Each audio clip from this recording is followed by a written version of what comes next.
Computers. We've come a long way.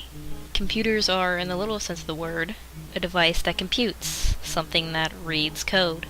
Computers were just calculators. They were created for mathematics and nothing else. We couldn't even imagine it could be for something more back then. The first computers were people.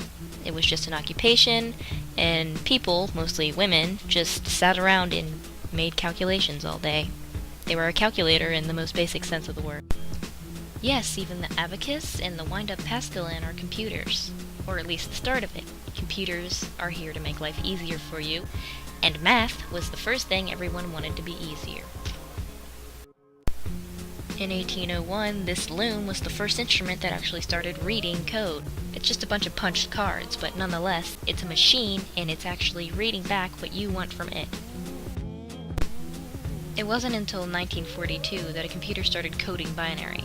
It was called an ABC computer, though it mostly resembles a copier machine. It was the first computing device to run on an electrical charge, instead of mills or gears. In 1944, the monster that was the Harvard Mark I was born. It was an absurdly large-scale calculator having more than 500 miles of wire and 765,000 parts.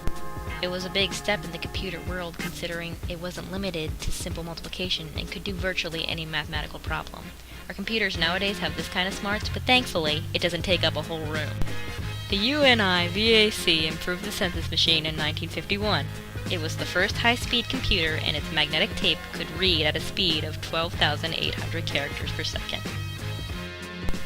In 1962, a computer called the PDP-1 was created specifically to house a spaceware video game. This is a big significance considering it was the first computer that isn't completely focused on counting or mathematics.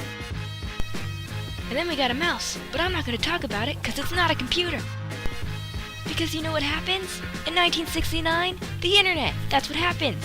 We get a spiffy new mouse for navigation and a new programming language, so naturally this is the next step. And yeah, it's awesome. Well, not at first, but you know, it's awesome. And I'm so done talking. I'm using more text posts in the future. Oh my god.